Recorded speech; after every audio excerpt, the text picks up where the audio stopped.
Ahí está.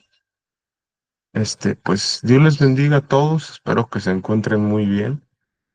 Eh, Nuestra sesión del día de hoy, como les decía un poquito antes de iniciar, no hay muchas diapositivas, de hecho también resumí el diagrama, pero hay demasiado contenido, demasiado. De hecho, creo que son como 15 capítulos que vamos a ver en total, a pesar de que pues ahí les puse el título de que vamos a estudiar Segunda de Reyes 14 hasta el 19.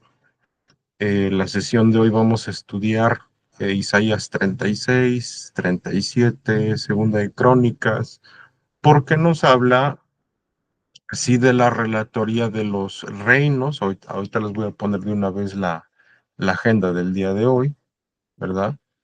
De los capítulos 14 al 17, vemos la agenda, ¿no? La agenda de la narrativa de distintos reinos, pero cuando nosotros vemos los capítulos 18 y 19, pues hablamos del reinado de Ezequías. Segunda de Reyes nos da realmente muy poca información acerca de este rey, pero nosotros nos vamos a dar cuenta de que al mismo tiempo de que Reyes nos da muy poca información, si buscamos más en Crónicas, en Isaías, pues nos vamos a percatar de que hay demasiado, de verdad, demasiada información del reinado de Ezequías. Entonces, eh, vamos a retomar, ¿verdad? El diagrama que está muy, muy, muy extenso. Este, Creo que, bueno, se los voy a mostrar aquí, pero igual voy a tratar de mostrarlo todo, porque es un diagrama demasiado grande y la verdad que está muy, pues muy ad hoc a este tipo de estudios, ¿no? Muy ad hoc a hacer un análisis profundo de estos contenidos bíblicos, y pues la verdad es que está muy interesante. Voy a tratar de presentarlo mejor en la versión completa,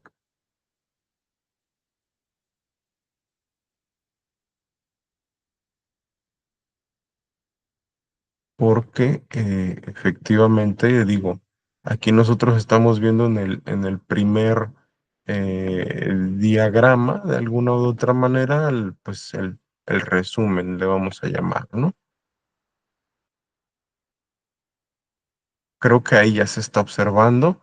Y vean por favor que llevamos bastantes capítulos, más de 30 capítulos realizando este diagrama, donde pues todo inicia con la ruptura del reino en la época del hijo de Salomón.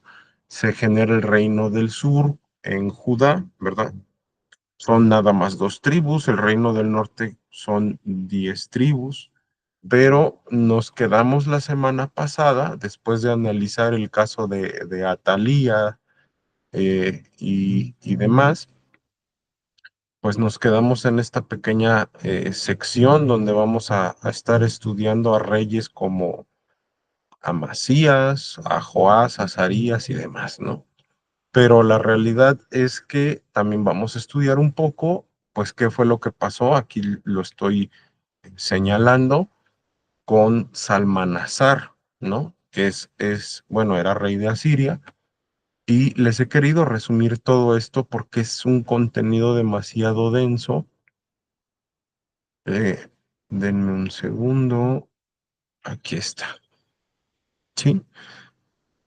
Entonces, bueno, nos vamos a estar percatando por ahí de que nos quedamos en el reinado de Amasías.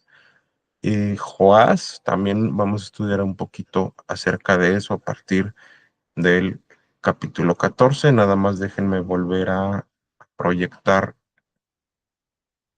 las puras diapositivas.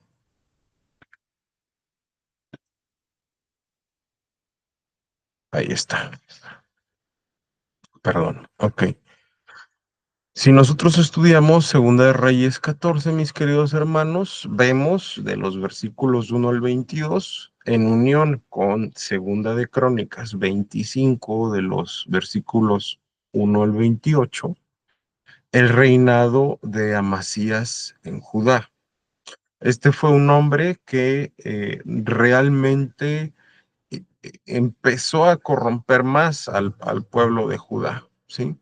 Hubo un momento en el que él, en medio de la conquista de Edom, fíjense que estaban pasando cosas positivas para Judá, pues él trae los ídolos, ¿verdad? Para Judá y se empieza a corromper más espiritualmente.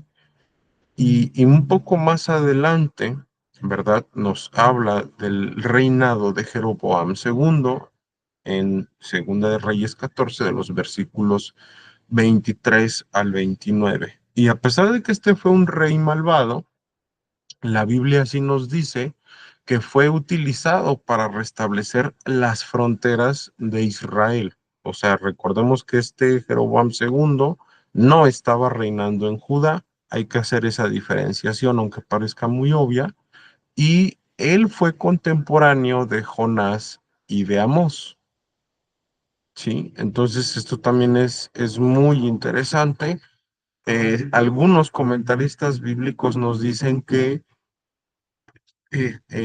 pareciera ser que Jonás dio una palabra referente a la restitución de las fronteras de Israel y Jeroboam II fue relevado por Azarías, su hijo. Ahí lo podemos ver en el diagrama.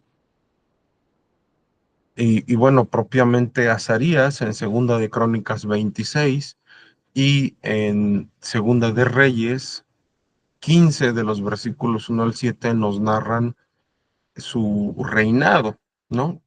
Voy un poco rápido porque me quiero centrar en el reinado de Azarías, digo, de este rey que supo eh, depender de Dios, ¿no? Que es Ezequías. Pero si vamos un poquito rápido, nos vamos a percatar de que Azarías profanó una función sacerdotal que era precisamente pues el quemar incienso. Entonces eso hay que tener mucho en cuenta. Realmente este rey se metió en graves problemas por eso y bueno, él sufre las consecuencias de esto por medio de la lepra, ¿no?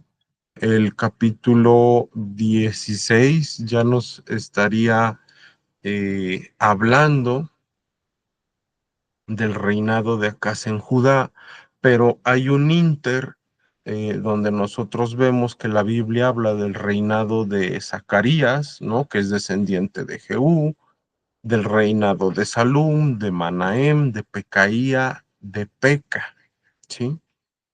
Algo que nosotros vemos en el reinado de Peca es que Tiglat-Pileser, ¿verdad? Que es precisamente conocido en el reinado de Manahem como Pul. Este rey de Asiria ya estaba causando estragos, entonces hay que tener esto mucho en cuenta para poder interpretar propiamente el libro de Segunda de Reyes.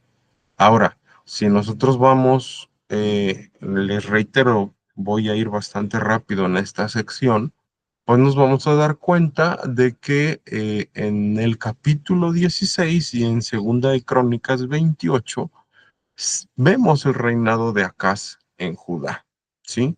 Quien en un momento pues es atacado por el rey de Israel y por el rey de Siria, pero él busca la protección militar de Tiglat-Pileser, ¿no? Le da dinero, evidentemente, pero nos damos cuenta que este hombre, Tiglat-Pileser, pues no acata parte de, del contrato, le vamos a llamar, que se había buscado, ¿no? El capítulo 17 ya nos diría que después de Tiglat-Pileser, aquí hay que tener mucho cuidado, llega Salmanasar a cubrir el reinado de Tiglat-Pileser, y este personaje, Salmanasar, es el personaje que inicia a destruir al pueblo de Israel en el capítulo 17. De hecho, si nos damos cuenta, él empieza a repoblar a partir del versículo 24 y en un momento dado eh, empieza a solicitar que traigan a un sacerdote porque pues Dios estaba mandando leones al que era el territorio de Israel para que destruyera a los asirios.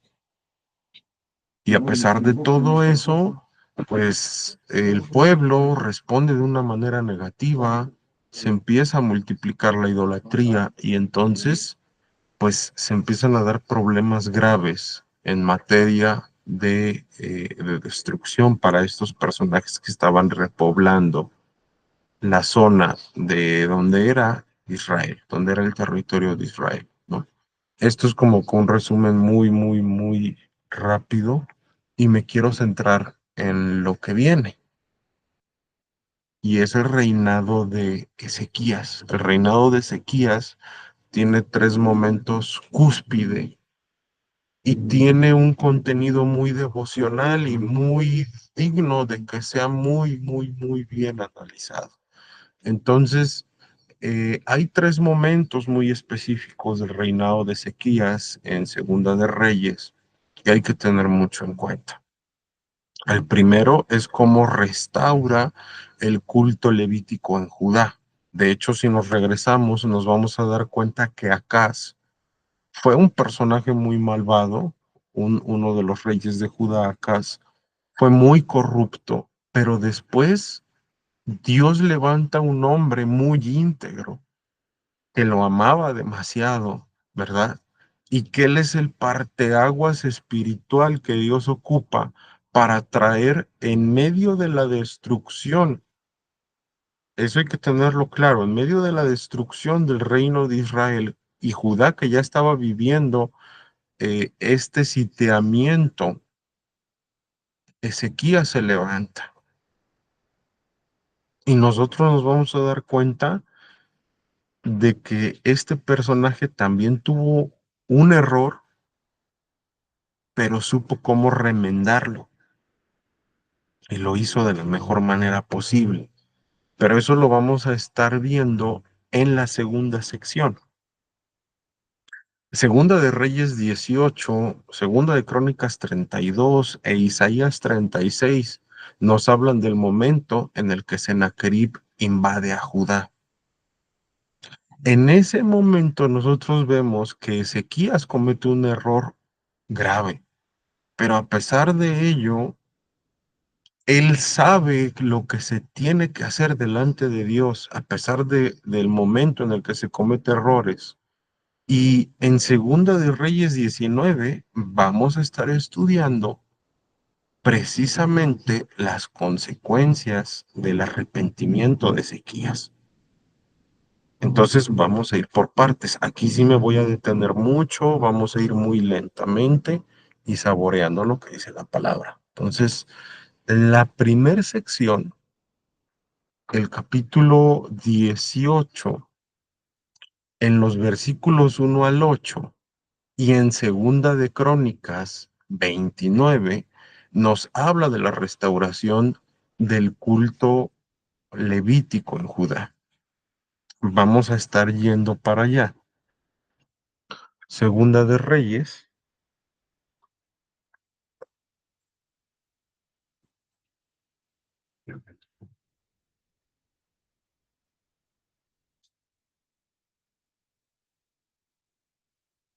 Segunda de Reyes 18, de los versículos 1 al 8, nos habla, ¿verdad? De este precioso momento en el cual Ezequías empieza a restaurar la vida espiritual de toda la nación, ¿no? Segunda de Crónicas 29, vamos a estar viendo más a detalle en este libro. Segunda de Crónicas 29, 18, lo que dice la palabra. Entonces dice, vinieron al rey Ezequías y le dijeron, ya hemos limpiado toda la casa de Jehová, el altar del holocausto, pongan mucha atención en eso, y todos los instrumentos, y la mesa de los panes de la proposición con todos los utensilios. Hay que tener mucho en cuenta los elementos que está citando aquí. Cuando se habla del altar del holocausto, recordemos que era lo primero que se encontraba la persona que llegaba a adorar a Dios en el tabernáculo de Moisés. Ahí se sacrificaban animales. Ahí es donde vemos la cuna teológica de la doctrina de la expiación. Hebreos nos dice que sin derramamiento de sangre no hay remisión de pecados. Y lo que estaba haciendo Ezequías por medio del cuerpo de sacerdotes era recordarle a la nación, vean qué importante es esto, la necesidad de la expiación, la necesidad de recibir el perdón de nuestros pecados y al mismo tiempo recordaba a toda la nación que no era posible que el individuo, el ser humano, se acercara a Dios, sino por medio de la paga justa que merecen nuestros pecados. Y por eso es que el sacerdocio levítico buscaba el sacrificio de animales, porque era una sombra de lo que habría de venir, de la muerte vicaria, o sea, de la muerte en lugar de y expiatoria del Señor Jesucristo. Entonces hay que tener en cuenta cuando leemos el versículo 18 esto. Habla también, después del altar del holocausto, de todos sus instrumentos. Y dentro de todos sus instrumentos se hablaría del incensario. Y el incensario que se utilizaría en el altar del incienso para poder adorar a Dios. Pero la mesa de los panes de la proposición, que es uno de los elementos que nos dice el versículo 18, es un elemento muy distintivo porque habla de la comunión. En el momento en el que el sacerdote llegaba en el lugar santo, se ponían 12 panes con incienso en esta mesa y eso simboliza la comunión de las 12 tribus con el Señor. Entonces, en ese momento nosotros nos damos cuenta que está hablando primero de la doctrina de la expiación, después de la adoración y posteriormente del ofrecimiento, de la comunión, ¿no? Y esto nos refleja mucho lo que dice Romanos 12. Romanos 12 dice que no nos conformemos, sino que seamos transformados por medio de la renovación de nuestro entendimiento, ¿no? Pero previo a la renovación del entendimiento, dice Pablo que nos ofrezcamos como un sacrificio vivo, santo y agradable a Dios, que es nuestro culto racional. Entonces, todo esto estaba en la mente de Ezequías, toda esta simbología de los utensilios sagrados, de los muebles sagrados, y el versículo 18 tiene este trasfondo muy fuerte. Ahora, el versículo 21 ya nos dice que se ponen en acción los sacerdotes y se hace expiación por todo el reino, ¿sí? Que es lo que dice Segunda de Crónicas 29-21. Y presentaron, vean qué interesante y pongan atención a los números, 7 novillos, 7 carneros, 7 corderos y 7 machos cabríos. ¿Sí? Estamos viendo el 7, que es el concepto de perfección, y el número 4, ¿verdad? Porque si ustedes se dan cuenta, hablan de 4 tipos de ofrendas, ¿sí? Digo, de 4 tipos de animales, que son los novillos, los carneros, los corderos y los machos cabríos, ¿sí? El número 4 es un número de completud. Entonces, si el número 7 habla de plenitud y el número 4 de completud, estaríamos observando que estos sacrificios iban en virtud de la necesidad de expiación para todo el reino. Recordemos que había una serie de pecados muy fuertes. Sí, me voy a regresar un poco al diagrama. ¿En qué reinado? Pues en el reinado de Acaz. Acaz corrompió mucho a la nación de Judá, pero lo que estaba haciendo Ezequías en este momento, en Segunda de Crónicas 29, es decirle a Dios, necesitamos tu perdón, porque ya hubo un gobierno que corrompió, porque ya hubo un pueblo que siguió la corrupción. Pero cuando se levanta Ezequías, dice, yo necesito restaurar el servicio a Dios. Y en ese preciso momento se da cuenta toda la nación de que el propósito principal de la expiación es la reconciliación. Lo dice el versículo 24 de Segunda de Crónicas 29. Dice la palabra. Y los sacerdotes los mataron, hablando de los animales, e hicieron ofrenda de expiación con la sangre de ellos sobre el altar. Ahí viene el propósito, para reconciliar a todo Israel. ¿Con quién? Con Dios. Porque todo Israel mandó el rey a hacer holocausto y la expiación. O sea, Ezequías sabía que el pueblo estaba mal. Y en vez de querer luchar con sus fuerzas para restituir la vida espiritual del pueblo, él tomó la mejor decisión. Y esto va muy anclado con lo que viene, los versículos 25 al 30 muestran la humillación, pero ponga atención, del rey y de los principales de todo el pueblo. Vamos a leerlo.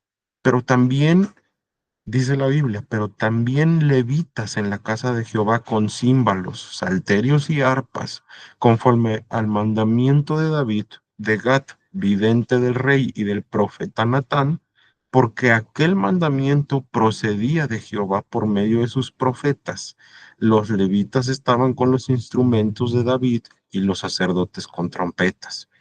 Entonces mandó Ezequías sacrificar el holocausto en el altar y cuando comenzó el holocausto, comenzó también el cántico de Jehová, con las trompetas y los instrumentos de David, rey de Israel, y toda la multitud adoraba.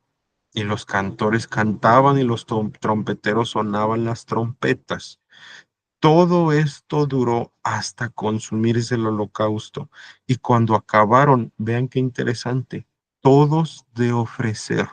Se inclinó el rey y todos los que con él estaban y adoraron. Entonces el rey Ezequías y los príncipes dijeron a los levitas que alabasen a Jehová con las palabras de David y de Asaf vidente. Y ellos alabaron con gran alegría y se inclinaron y adoraron. El proceso de la adoración desde el Antiguo Testamento parte, y eso es fundamental que lo entendamos, parte de la idea de que el pecador reconozca que necesita perdón. Por eso es que los sacrificios eran tan importantes para el culto levítico, porque si alguien no buscaba ofrecer un sacrificio en expiación, quería decir que él no era consciente de que había ofendido a Dios. Y si no era consciente de que había ofendido a Dios, ¿cómo podría pedir perdón y cómo se podría gozar por recibir el perdón por medio de la fe? Por eso es que el profeta Oseas, adelantándose mucho al Nuevo Testamento, dice, mas el justo por la fe vivirá. Ahora, recuerde que nosotros ya hablamos, ¿verdad? Y eso tiene muy poco que lo dijimos, que hay por ahí uno de los reyes, ¿verdad? Que en el tiempo del ministerio de Jonás tenía esta misma idea, Jonás, no el rey, porque el rey era pagano, pero Jonás estaba molesto, me estoy regresando un poquito, porque sabía que Dios iba a perdonar a quien se humillara. Por eso Nínive, en la visitación de Jonás, fueron perdonados. Se humillaron. Dice que vistieron cilicio, hicieron ayuno. Aquí lo que estaba haciendo Ezequías era muy inteligente, pero también viene de un corazón renovado. Ezequías se humilló, reconoció su pecado y entonces nosotros vamos a Segunda de Crónicas 30, vamos un poquito adelante, Segunda de Crónicas 30, ¿verdad? Nos explica que a raíz de este movimiento espiritual y religioso que estaba pasando por medio de la vida de Ezequías, se forma un prototipo de la iglesia. Usted dirá, bueno, pero la teología sistemática, la eclesiología o la doctrina de la iglesia nos dice muchas veces que la iglesia se conformó hasta el libro de los Hechos cuando viene el Espíritu Santo. Pero vea que esto es un arquetipo hermenéutico o en otras palabras, un prototipo de lo que sería la iglesia más adelante en el libro de los Hechos. ¿Por qué? Porque en Segunda de Crónicas 30, después de todo este movimiento de adoración, de humillación, de recibir el perdón de los pecados, Dios llama el corazón de aquellos, ojo, que no estaban en Judá. Versículo 2, Segunda de Crónicas 30, versículo 2. Nosotros nos vamos a percatar de que ahí Ezequías programa la celebración de la Pascua. Vea lo que dice. Y el rey había tomado consejo con sus príncipes y con toda la congregación en Jerusalén para celebrar la Pascua en el mes segundo. Esa no era la fecha, pero sin embargo se sabía, lo dice el versículo 3, que no había suficientes sacerdotes consagrados. Entonces, ¿qué era la Pascua? O sea, aquí vamos a remembrar. La Pascua era un recordatorio de que el pueblo salió de Egipto, de la esclavitud. Y esto está muy vinculado, y tenemos que entenderlo. Egipto está muy vinculado con la idea de la vieja naturaleza en el Nuevo Testamento. Lo que estaba haciendo Ezequías, después de mucho tiempo de que no se había celebrado la Pascua, era recordarle al pueblo precisamente que Dios ya había hecho algo en sus vidas y que si bien ya habían adorado y ya se habían humillado, ahora podían celebrar. Pero celebrar qué y por qué. Celebrar qué, que Dios les había hecho libres de Egipto. Entiendas en los dos sentidos que acabo de nombrar. En el sentido histórico de que el pueblo efectivamente sale de la esclavitud de Egipto, pero también del espiritual. O sea, de que Dios estaba buscando la renovación de sus deseos, de su corazón, y que el pueblo estaba recibiendo esa bendición. Y ejemplo de ello era que Ezequías estaba liderando la reforma espiritual. Entonces, se celebra la Pascua como una señal de la fidelidad de Dios, de la liberación que da. Y los versículos 6 al 12 nos dicen algo, y aquí es donde entra el prototipo de la iglesia, porque Dios llama a todos. Pero vea lo que dicen los versículos 6 al 12. Ahorita me va a entender por qué digo que Segunda de Crónicas 31 al 27, es como que la narrativa del Antiguo Testamento de lo que sería un prototipo de la iglesia. ¿Sí?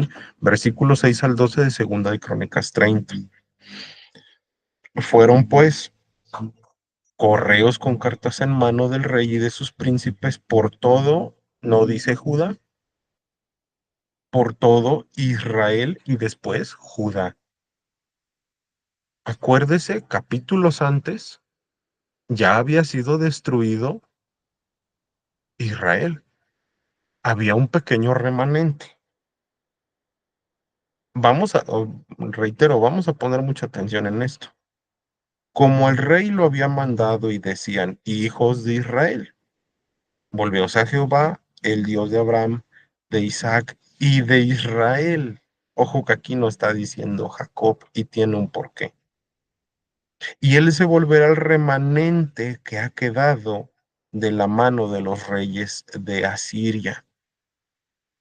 Les estaba diciendo Ezequías, los principales del pueblo de Judá, a los pocos sobrevivientes de Israel, no sean rebeldes, acaban de sufrir las consecuencias del pecado. Eso es lo que les estaba diciendo. Versículo 7, no seáis como vuestros padres y como vuestros hermanos, que se rebelaron contra Jehová, el Dios de sus padres, y él los entregó a desolación, como vosotros veis. No endurezcáis vuestra cerviz como vuestros padres, porque si os volviereis, versículo 9, voy un poquito rápido, porque si os volviereis a Jehová, vuestros hermanos y vuestros hijos hallarán misericordia delante de los que los tienen cautivos. Dice el versículo 10, pasaron los correos de ciudad en ciudad. Versículo 11, con todo esto algunos hombres, perdón, versículo 10, mas se reían y se burlaban de ellos. Versículo 11, mas algunos se humillaron y vinieron a Jerusalén. Esta es la idea de cómo Dios hace un llamado como lo está haciendo con todos, pero algunos se burlan. Esto hay que tenerlo mucho en cuenta. Hay personas que escuchan, ¿no? Y se burlan, denigran el evangelio, ¿no? No le dan el valor que tiene. Pero hay otros que se humillan. Y estos son los escogidos de Dios. Es un hecho sobrenatural que el ser humano responda humillándose a Dios, porque ¿qué hay detrás de la humillación? Hay una conciencia de que hemos pecado. Hay una conciencia de que necesitamos perdón y hay una conciencia de que solo Dios puede perdonarnos y transformarnos.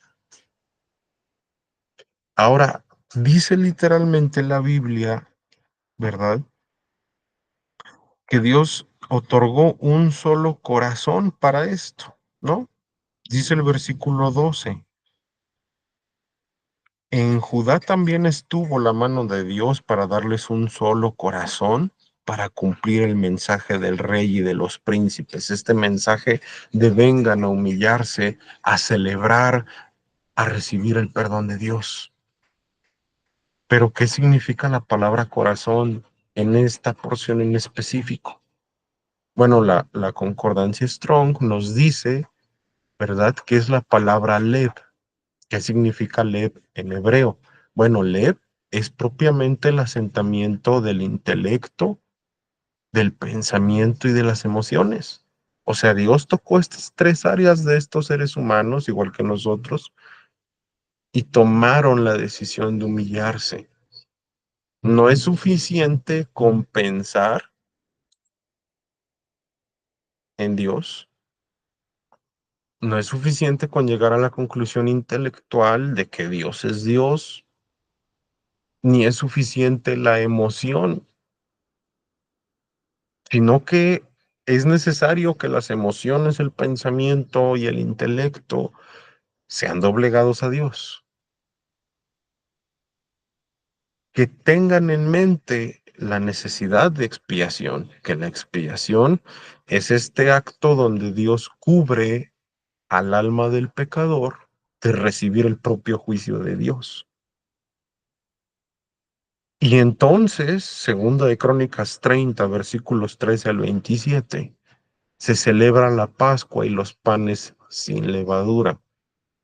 La fiesta de los panes sin levadura era una fiesta donde todo el pueblo daba un poco de trigo y todo ese trigo, ¿verdad? Se golpeaba y entonces se preparaban panes sin levadura Pero antes de eso, la gente sacaba toda la levadura de su casa, barría su casa. O sea, la idea que tenía Ezequías era de celebrar, sí, pero de recordarles que era necesario vivir de una manera santa. Entonces, en ese momento, Segunda de Crónicas 31, Ezequías tiene que reorganizar todo el servicio de los sacerdotes y los levitas. ¿Por qué? Porque no estaban santificados.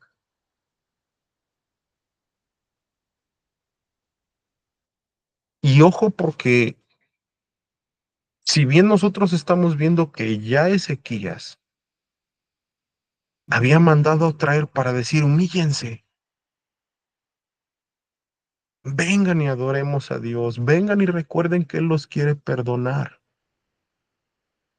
Nosotros vemos que Ezequías comete un error grave y que le costó la vida a algunos de los reyes que estuvieron antes que él en el reino de Israel. Él estaba en Judá, pero algunos reyes de Israel cometieron el mismo error y les costó la vida.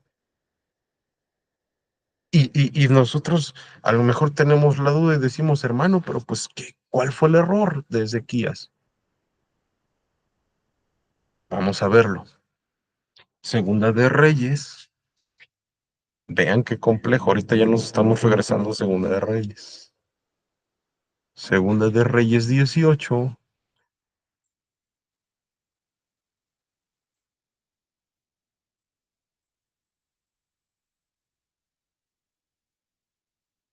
de los versículos 14 al 16.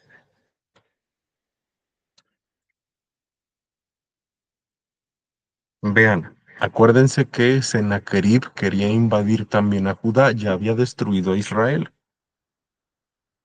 14 al 16. Entonces Ezequías, rey de Judá, envió a decir al rey de Asiria que estaba en Laquis: yo he pecado, hártate de mí y haré todo lo...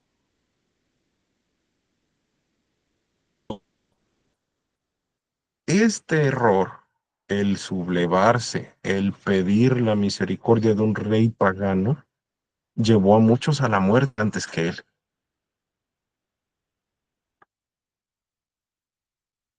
Y vean lo que hizo. Y el rey de Asiria, Sennacherib, impuso a Ezequías, rey de Judá, 300 talentos de plata y 30 de oro. Dio por tanto a Ezequías toda la plata que fue hallada en la casa de Jehová y en los tesoros de la casa real. Ezequías le tuvo miedo a Sennacherib. Ezequías no confió en ese momento en el poder de Dios para destruir todo el ejército de los asirios que estaba comandando Sennacherib. Y este mismo error llevó a muchos, lo vuelvo a decir, a la muerte.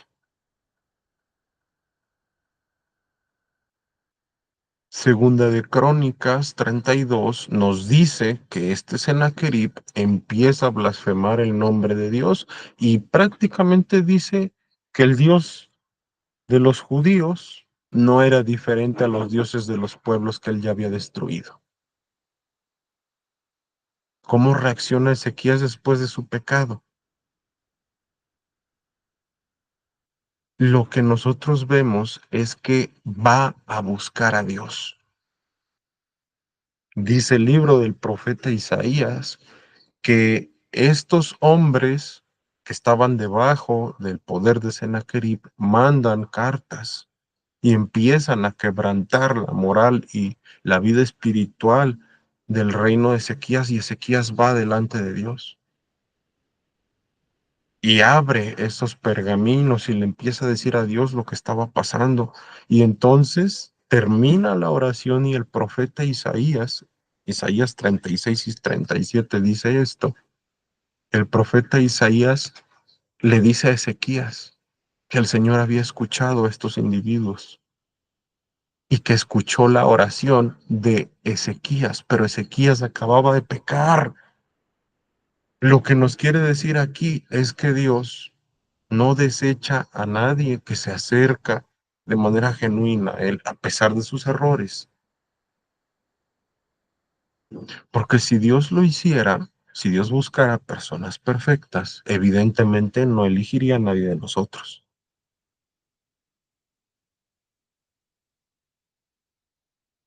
Ezequiel, digo, Ezequías es un ejemplo perfecto de, al igual que nosotros, una persona que cometió un error, pero que tiene la oportunidad de acercarse a Dios. Entonces, en la última etapa del reinado de Ezequías, vemos que Judá es librado de Sennacherib, rey de Judá. ¿Pero por qué? Porque hubo un Ezequías que se humilló, hubo un Ezequías que supo que estaba mal, que supo que estaba confiando en un rey pagano que es el mismo Sennacherib y que después de recibir el pago, él seguía destruyendo Judá. Y entonces Ezequías fue sabio, fue con Dios y confesó lo que había pasado. Esto nos debe de dejar una enorme enseñanza. Digo, al final del día, este tipo, Sennacherib y Ezequías, estaban en una lucha fuerte, pero quien conocía de Dios era Ezequías, quien había fallado era Ezequías, pero recibió el apoyo de Dios.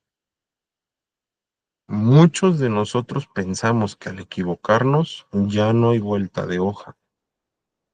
Y la realidad es que si bien las consecuencias de nuestros errores están, Dios desea que nos acerquemos. Y Ezequías es un buen ejemplo. Dios le dio la victoria sobre un individuo que destruyó a Israel, que por proporciones era 5 veces más grande que el reino de Judá. ¿No habría tenido Sennacherib el poder militar para destruir a Judá? Efectivamente, pero Dios intervino y dice la Biblia que después de la oración, después de que da una palabra, el Señor por medio del profeta Isaías, el ángel de Jehová mata 180,000 de los líderes, de los fuertes de Sennacherib. Esto es, y vean qué maravilloso, el respaldo de Dios a una persona que se humilla.